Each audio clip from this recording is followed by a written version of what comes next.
Hello ಮತ್ತೊಂದು video ಸ್ವಾಗತ. ಗಾಳ ಹಾಕೋಯ್ತಾ ಗಾಳ ಹಾಕುವರ ಚಟ್ಲಿ ಎಲ್ಲ ಇತ್ತು. ಚಟ್ಲಿ ಎಲ್ಲ ಇದ್ರೆ ಜಾಸ್ತಿ ದೊಡ್ಡದಾಯ್ತು ಅದು ಚಟ್ಲಿ ಎಲ್ಲ. ಅದಕ್ಕೆ ಸೊತ್ತ ಚಟ್ಲಿ ಒಂದು ಮೀನು ಬಾಯಿ ಹಾಕಿತ್ತ. ಕಡೆಗೆ ಮತ್ತೆ ಸಾಯಂಕಾಲ ಹೋಗ್ಬಿಟ್ಟು ಬೀಸಿಗೆ ಹೋಯ್ತು. ಬೀಸಿಗೋರ ಬಂಟೋಡಿಗೆ ಹೋಯ್ತು. ಬಂಟೋಡಿಗಾರ ಎಂತ ಸಿಕ್ಕಲಿಲ್ಲ. ಕಡೆಗೆ ತಪ್ಪಲಿ ಹೋಯ್ತು. ತಪ್ಪಲಿ ಹೋದಾಗ ಅಲ್ಲಿ ಸ್ವಲ್ಪ ಮೀನಾಯ್ತು. ಮೀನಾದ್ರಲ್ಲ ತಪ್ಪಲಾಗ ಏನಾಯ್ತು ಅಂದರೆ ಜಾಗ ಇಕ್ಕಟ್ಟು ಅದ್ರ ಬೀಸಕ್ಕೆ ಆತು. ಮತ್ತು ರಿಕ್ಷೆ ಎಲ್ಲ ಬತ್ತೆಲ್ಲ ಸ್ವಲ್ಪ ರಗಡೆ ಆತಿತ್ತಾ. ಮತ್ತು ವೀಡಿಯೋ ಮಾಡೋಕೆ ಕೆಲವು ಕಷ್ಟ ಆಯ್ತಿತ್ತು ನನಗೆ. ನಾನು ಮಾಡಿ ಕಡೆ ಒಂದು ಬಿಸಿ ಬೋಲ್ ಮಾತ್ರ ಮೀನು ಆಯ್ತಾ. ಮತ್ತೆಲ್ಲ ಬಿಸಿ ಬೋಲ್ ಸುಮಾರು ದೊಡ್ಡ ದೊಡ್ಡ ಮೀನು ಇತ್ತು. ಸುಮಾರು ದೊಡ್ಡ ದೊಡ್ಡ ಅಂದರೆ ತೋರಿಸ್ತೀನಿ ವೀಡಿಯೋಗೆ. ಅದೇ ರೀತಿ ನನಗೆ ವೀಡಿಯೋ ಮಾಡೋಕೆ ಇದಾಗಿಲ್ಲ. ಕೆಲಸ ಎಲ್ಲ ವೀಡಿಯೋ ಮಾಡೋಕೆ ನಂಗೆ ಕಷ್ಟ ಆಯ್ತಾ. ಬೀಸ್ತದೆ ಒಂದು ದೊಡ್ಡ ಬೀಸೆಲ್ಲ ಸ್ವಲ್ಪ ಬಲಿ ಸ್ವಲ್ಪ ಒಂಚೂರು ಡ್ಯಾಮೇಜ್ ಆಯಿತು. ನೋಡಿ ವೀಡಿಯೋ ಲೈಕ್ ಕೊಡಿ, ಸಬ್ಸ್ಕ್ರೈಬ್ ಮಾಡಿ.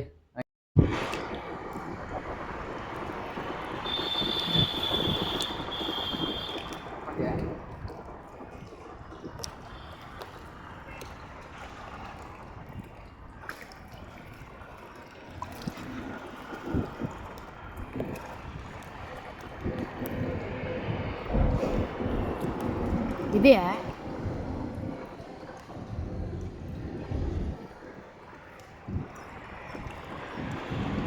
ಸ್ವತಃ ಚಟ್ಲಿ ಹಾಕ.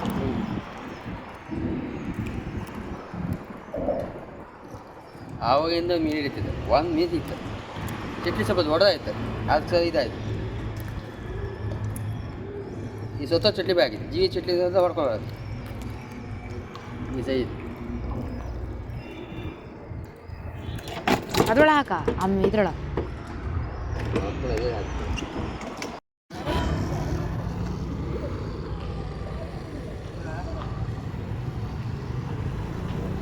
ಹಾಂ.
ಹಾಂ.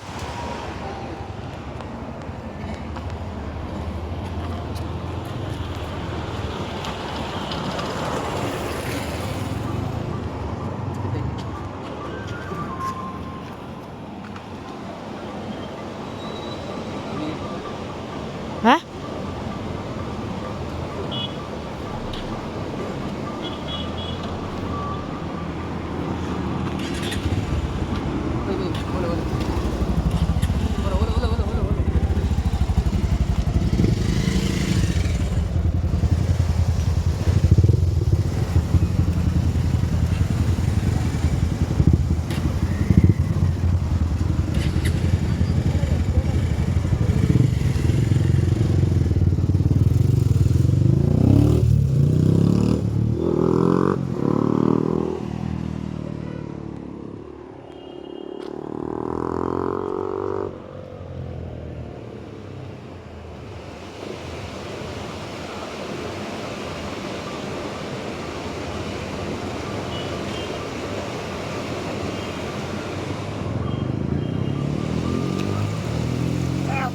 ಕೆಂಬೇರಿ ಫಿಶಿಂಗ್.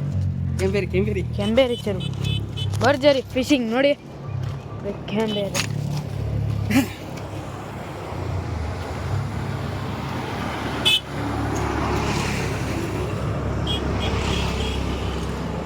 ಕೆಂಬೇರಿ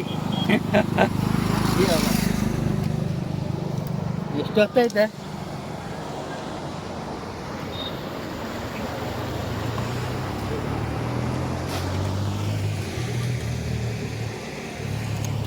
ಕೆಂಬೇರಿ ಕಟ್ ಮಾಡೋದಾ? ನೋಡಿ ಫ್ರೆಂಡ್ಸ್, ಇಷ್ಟು ಮೀನು ಸಿಗಿತು. ಇದು ಕಳಿಸಿ, ಇದು ಕಳಿಸಿ, ಇದು ಕೆಂಬೇರಿ, ಇದೊಂದೇ ಸೈಜ್ ದೊಡ್ಡ. ಇದು ಹೊಳಿಬೇಗಿ, ಮೂರೇನು ಹೊಳಿಬೇಗಿ ಬೀತು ಅಷ್ಟೇ. ಒಟ್ಟು 3, 6, 5, 11 ಮೀನು ಬೀತು.